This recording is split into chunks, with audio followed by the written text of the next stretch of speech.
लोकसभा चुनाव 2024 को लेकर एक न्यूज एजेंसी का सर्वे आया चौंकाने वाला है, जिसमें एनडीए को 300 प्लस सीटें बताई गई हैं। दूसरी तरफ अगर इंडिया की बात करें तो 193 सीटें बताई गई हैं। लेकिन जब कभी प्रतिशत पर हम जाते हैं, वोट प्रतिशत पर, तो एनडीए को 43% और इंडिया को 41% वोट दिखाया गया है। 2% का अंतर है। फिलहाल सीटों की अपेक्षा अगर बात करें तो भारतीय जनता पार्टी के पक्ष में है, लेकिन हकीकत क्या होगी फिलहाल 2024 लोकसभा चुनाव का परिणाम ही तय करेगा। लेकिन विपक्ष इस मामले की अगर बात करें, विपक्ष का कहना है ये सर्वे झूठा है। इस सर्वे के अनुसार जिस तरीके से 2024 में आने वाले लोकसभा का चुनाव है, क्या कुछ होगा फिलहाल आने वाला वक्त ही तय करेगा। लेकिन फिलहाल इस सर्वे के बाद कहीं न कहीं विपक्ष में खलबली मची है और एनडीए में एक बार फिर से अपनी सत्ता काबीज करने को लेकर खुशी भी है। प्रधानमंत्री नरेंद्र मोदी ने दिल्ली में स्वतंत्रता दिवस के अवसर पर उन्होंने कहा था कि अगले साल भी हम यहाँ पर झंडा फहराएंगे। तो वो दूरगामी सोच है या फिर जनता का विश्वास? फिलहाल अब 2024 का परिणाम ही बताएगा कि प्रधानमंत्री नरेंद्र मोदी लाल किला पर फिर से झंडा फहराएंगे या फिर कोई और फहराएगा। परिवहन विभाग में अवैध वसूली का सिलसिला नहीं थम रहा है। लगातार एआरटीओ, पीटीओ वसूली कर रहे हैं और आम जनता से लेकर के ट्रक संचालक तक परेशान है। अभी 2017 में आरएस यादव नाम के एआरटीओ पकड़े गए चंदौली से, जिनके पास 100 करोड़ से ज्यादा की संपत्ति निकली। होटलों के मालिक निकले वो, कि उनके पास कई ट्रांसपोर्ट चल रहे थे, तो खुद वो कई बसें चलवा रहे थे। सोचिए परिवहन में कितनी कमाई हो रही है। अभी कल महाराजगंज में जो हुआ है, उसमें एक एआरटीओ, 2 पीटीओ और 2 प्रवर्तन सिपाही जेल भेजे गए कि जो अवैध वसूली करवा रहे थे। परिवहन मंत्री दयाशंकर ने इस पर कड़ा रुख अख्तियार किया है कि अवैध वसूली करने वाले अफसरों को नहीं बख्शा जाएगा। लेकिन हकीकत यह है कि परिवहन मुख्यालय में बैठे कई अफसर आरटीओ दफ्तरों में छापे मारते हैं और उसके बाद वसूली तय करते हैं और अफसरों पर दबाव बनाते हैं कि इसका पैसा हमें इतना दिया जाए महीने में, और उसका खामियाजा आम जनता भुगतती है। कि जब अफसरों को पैसा देना पड़ता है तो उस पर अवैध वसूली आम जनता पर बढ़ती है और छोटे छोटे कामों पर उनको ज्यादा पैसा देना पड़ता है और दूसरी तरफ लोग परेशान भी हो रहे हैं। अब देखना यह है कि परिवहन मंत्री दयाशंकर कैसे आम जनता को राहत दे पाते हैं और अपने भ्रष्ट अफसरों पर कैसे कार्रवाई कर पाते हैं। बरेली अतीक अहमद और उसके भाई की 15 अप्रैल को हत्या कर दी। कैमरे के सामने लाइव मर्डर कांड को अंजाम दिया गया, जिसमें सनी, लवलेश और अरुण ने इस हत्याकांड को अंजाम दिया था। मगर इसके पीछे आखिर कौन है, अभी भी ये सवाल खड़े हैं और लगातार जांच चल रही है। बता दें, जहां पुलिस ने चार्जशीट तो दाखिल कर दी है, मगर उसके बावजूद इनके पीछे कौन है, ये भी अभी तक सवाल बना हुआ है। इस हत्या के पीछे किसने पूरा षड्यंत्र रचा है, अभी भी ये एक सवाल है। लोगों के दिल में ये सवाल अभी भी बना हुआ है। ऐसे में जहां अरुण, लवलेश और सनी के गांव एसआईटी और क्राइम ब्रांच की टीम पहुंची थी, जहां उसके घर वालों से और स्कूल के लोगों से भी पूछताछ की गई, उनके बारे में जानने की कोशिश की गई, उनके बैंक खातों को भी तलाशा गया, मगर कोई बड़े ट्रांजैक्शन सामने नहीं आए हैं जिससे पता चल सके कि इसके पीछे कौन है। फिलहाल अभी भी जांच प्रचलित है और ऐसे में अब ये देखने वाली बात होगी कि इसमें आगे क्या और अहम खुलासे होते हैं। लखनऊ में मदेगंज थाने में पूर्व पार्षद के खिलाफ एफआईआर दर्ज होती है। हालांकि जो एफआईआर दर्ज होती है ये कई धाराओं में एफआईआर दर्ज हुई है। किसी महिला द्वारा एफआईआर दर्ज कराई गई है मदेगंज थाने में, और जिस तरीके से एफआईआर दर्ज करने पर आरोप कई धाराओं में एफआईआर दर्ज की है। साफ तौर पे आरोप ये है मारपीट और गाली गलौज के संबंध में और धोखाधड़ी के संबंध में पूर्व पार्षद सगीर खान के ऊपर मदेगंज थाने में एफआईआर दर्ज की जाती है। हालांकि एफआईआर दर्ज करने के बाद जो मदेगंज की पुलिस है वो जांच और पड़ताल में जुट जाती है, आगे की कार्यवाही में जुटती है। ट्रेनों में गा बजाकर अपने रोजी रोटी कमाने वाला किन्नर जरायम की दुनिया में कदम रख दिया। आपको बताते चलें, कभी सीएम का ओएसडी बनकर तो कभी डीजीपी का पीआरओ बनकर या कभी किसी मंत्री के रूप में अपने आप को पेश करके लोगों से ठगी करने का उसने अपना पेशा बना लिया। काफ़ी दिनों तक उसकी ये ठगी चलती रही, लेकिन कहते हैं कि अपराध करना तो शॉर्टकट जरूर होता है, लेकिन उसका अंजाम एक ना एक दिन सलाखों के पीछे ही होता है। तो किन्नर चांदनी जो गोरखपुर में रहता था और लोगों से ठगी करता था, उसको पुलिस ने जाल बिछाकर दबोच लिया और उसको सलाखों के पीछे भेज दिया। आपको बताते चलें कि वो मुख्यमंत्री का ओएसडी बनकर या मंत्री खुद बनकर लोगों पे अपना रुआब जमाता था और अधिकारियों को वो बाकायदे फ़ोन करता था, थाना अध्यक्ष को फ़ोन करता था और ज़मीन के मामले को या नौकरी लगवाने के मामले को लेकर वो बाकायदे दबदबा बनाकर जो है काम कराता था। फिलहाल आज वो सलाखों के पीछे है। उसके पास से आपको ये भी बताते चलें कि उसके पास से समाजवादी पार्टी के परिचय पत्र, बीजेपी के परिचय पत्र व आधार कार्ड, 5 मोबाइल व अन्य जो सामग्री है वो बरामद किया है पुलिस ने और उसे सलाखों के पीछे भेज दिया है।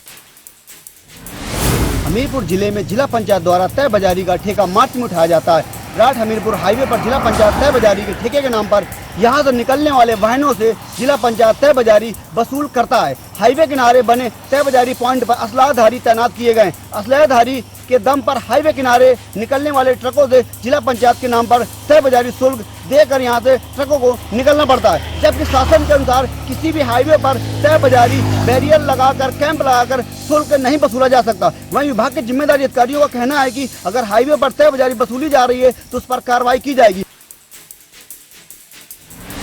आगरा में भीषण सड़क हादसे में 2 लोगों की जान चली गई। दरअसल मामला थाना खंदौली क्षेत्र के आगरा अलीगढ़ हाईवे का है, जहां सवारी लेकर आ रहे ऑटो में दूध के कैंटर ने जोरदार टक्कर मार दी। टक्कर इतनी भयानक थी कि मौके पर ही एक महिला सहित 2 लोगों की मौत हो गई और 4 अन्य गंभीर रूप से घायल हो गए। पुलिस ने मौके पर पहुंचकर घायलों को एसएन मेडिकल कॉलेज में इलाज के लिए एडमिट कराया। वहीं मृतकों के शवों को पोस्टमार्टम के लिए भेजा है। हादसा इतना भीषण था कि मौके पर ही ऑटो के परकच्चे उड़ गए और ऑटो रोड से दूर जाकर गिराता गया। वहीं स्थानीय निवासियों ने बताया कि तेज गति से आ रही दूध के टैंकर ने सवारी लेकर आ रहे ऑटो में जोरदार टक्कर मारी, जिससे भीषण सड़क हादसा हो गया। वहीं ग्रामीणों ने मौके पर ही दूध के टैंकर को पकड़ लिया और पुलिस के हवाले कर दिया। पुलिस ने मुकदमा लिखकर आगे की कार्रवाई शुरू कर दी है और दूध के टैंकर को अपने कब्जे में ले लिया है।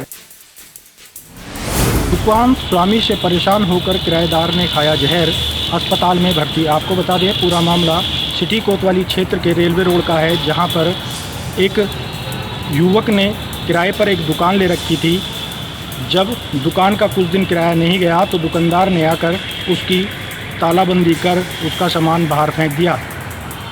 जब इस मामले की सारी जानकारी किराएदार के परिवार को लगी तो किराएदार जाकर दुकान के बाहर धरने पर बैठ गया।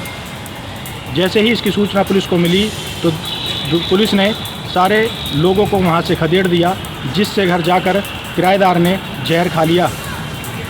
इसकी पूरी सूचना किराएदार ने अधिकारियों को दी, लेकिन उसको कहीं न्याय नहीं मिल पाया, जिससे परेशान होकर उसने जहर खा लिया और लोगों ने उसको अस्पताल में भर्ती कर दिया। अब देखने वाली बात होगी कि अधिकारी उसको कब तक न्याय दिला पाते हैं और उस दुकानदार के खिलाफ कब कड़ी कार्रवाई करते हैं। इटावा जनपद में एक बार फिर कोतवाली थाना पुलिस को मिली बड़ी कामयाबी। वहीं सूचना पर ग्वालियर बाईपास हनुमान टीला के पास पुलिस एवं गौ तस्कर के बीच हुई जोरदार मुठभेड़। वहीं मौके पर एक बाइक, एक अवैध तमंचा बरामद हुआ, जिसका इलाज चल रहा है। वहीं बताया जा रहा है कि लगातार क्षेत्र में गौ तस्करों पर होती हुई कार्रवाई को देखते हुए लगातार गौ तस्करों में हड़कंप मचा हुआ है। बताया जा रहा है कि कोतवाली थाना क्षेत्र के अंतर्गत एसएसपी के निर्देशन में चलाए जा रहे अभियान के तहत सूचना मिली, क्योंकि गौ तस्कर इटावा से ग्वालियर की तरफ भागने की फिराक में था। मौके पर सूचना मिलने पर थाना कोतवाली पुलिस ने धर दबोचा।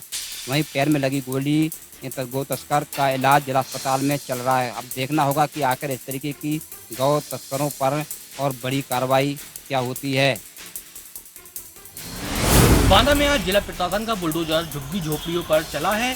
सरकारी जमीन पर अवैध तरीके से झोपड़ी बनाकर रह रहे लोगों को पहले भी जानकारी दी गई थी कि वह जगह खाली कर दें। जिला प्रशासन ने आज सामान सुरक्षित रखवाते हुए झोपड़ी में रहने वाले लोगों को व्यवस्थित कर सुरक्षित स्थान में पहुंचा दिया गया है और झोपड़ियों को ध्वस्त कर दिया गया है।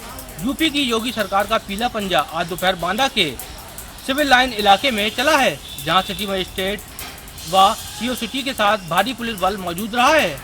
साथ में राजस्व की टीम भी मौके पर मौजूद थी। सड़क से 120 फीट दूर रहने के लिए पहले ही दिशा निर्देश दिए जा चुके हैं। उसके बावजूद भी अवैध फुटपाथ में कब्जा करने वालों ने प्रशासन की नहीं सुनी है। जब प्रशासन का पीला पंजा चालू हुआ तो दुकान गिराए जाने पर वहां भगदड़ मच गई। हालांकि जिला प्रशासन ने उनके रहने की व्यवस्था के लिए काशीराम कॉलोनी में आवास उपलब्ध कराए हैं। मैनपुरी पहुंची सपा सांसद डिंपल यादव का बड़ा बयान सामने आया। डिंपल यादव ने कहा है कि शफीकुर रहमान ने जो बयान दिया है कि योगी जी से मेरी दोस्ती है, वो मेरे परिवार के हैं, तो उससे मैं हिंदू हूं, मैं सनातनी हूं, तो अगर उन्होंने ये कहा है तो मुझे कोई गर्व की बात है और ये फख्र की बात होना चाहिए कि वो मेरे आदरणीय है, मेरे समाज के हैं, मेरे सनातनी हैं। तो वहीं अमरमणि त्रिपाठी की रिहाई को लेकर जो मामला आया है, तो अमरमणि त्रिपाठी की रिहाई को लेकर बोली कि ये सरकार की बड़ी निराशाजनक बात है और चिंताजनक बात है, ये विडंबना की बात है कि सरकार इस तरीके की बयानबाजी कर रही है। इस पर सरकार को सोचना चाहिए और जमानत के लिए कोई दिक्कतों का सामना नहीं करना चाहिए। तो वहीं ओम प्रकाश राजभर ने जो अहीर के बयान को लेकर एक अपशब्दों का इस्तेमाल किया, तो उस पर उन्होंने कहा कि चंद्रयान को लेकर भी ओम प्रकाश राजभर ने जो बयान दिया है, तो इससे उनकी मानसिकता का पता लगाया जा सकता है कि उनकी क्या मानसिकता है और किस तरीके की वो विक्षिप्त हरकतें करते हैं। इस बात से अंदाजा लगाया सकता है। डिंपल यादव अपने संसदीय क्षेत्र मैनपुरी पहुंची थी, जहां पर उन्होंने अपने फरियादियों से मुलाकात भी की और फरियादियों की समस्याओं का समाधान भी किया। हालांकि कई फरियादियों ने उनको घेरा और अपनी बात को मनाने की और समझाने की कोशिश भी की। हालांकि 2024 का ये स्टार्टिंग है जो लोकसभा का क्षेत्र, क्योंकि डिंपल यादव मैनपुरी सांसद है और मैनपुरी से ही अगला चुनाव भी लड़ने की आशंका जताई जा रही है। अभी देखने की बात होगी कि इन सब बातों को लेकर समाज में कितना असर देखने को मिलेगा, या मैनपुरी जनता को कितना प्रभावित कर पाएंगी। वीडियो वायरल हो रहा है जो इस वक्त चर्चा का विषय बन चुका है।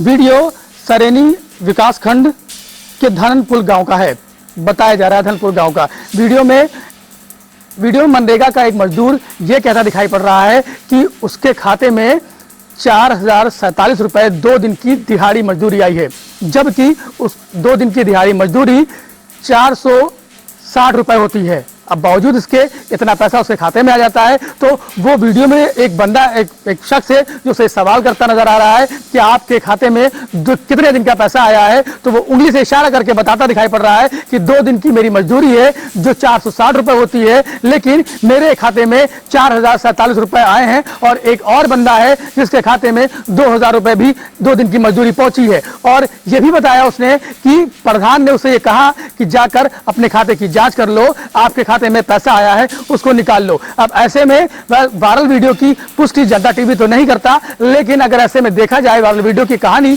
तो कहीं ना कहीं इसमें संबंधित अधिकारी यानी मनरेगा से जुड़े हुए जितने भी अधिकारी हैं उन पर कहीं ना कहीं प्रश्न चिन्ह जरूर लगता है। ऐसे में यह देखने वाली बात हो गई कि अगर इस तरह की गलती हुई है तो कहीं ना कहीं ये एक बड़ी धांधली भी हो सकती है और कहीं ना कहीं ये एक बड़ा कह सकते हैं कि घोटाला भी हो सकता है। अब देखना होगा कि इसके ऊपर जांच होती है या नहीं होती है। फिलहाल खबर चलने के बाद आला अधिकारी इसको संज्ञान लेते हैं और इस पर जांच कराते हैं तो कितनी गुत्थियां खुल के नजर आती हैं। और खुल के नजर आने के बाद यह भी देखने होगा कि जो मजदूरों के पास ज्यादा पैसा चला गया है, क्या उनको ये पैसा वापस करना होगा या फिर ये पैसा उनका है और किसी भी गड़बड़ी से उन तक ये जो धनराशि ज्यादा पहुंची है ये कहीं ना कहीं उनके लिए खुशी साबित होती है, या फिर लोग इसके जो बवाले फंसते हैं या फिर इसमें जो दोषी साबित होते हैं उन पर कार्रवाई होती है।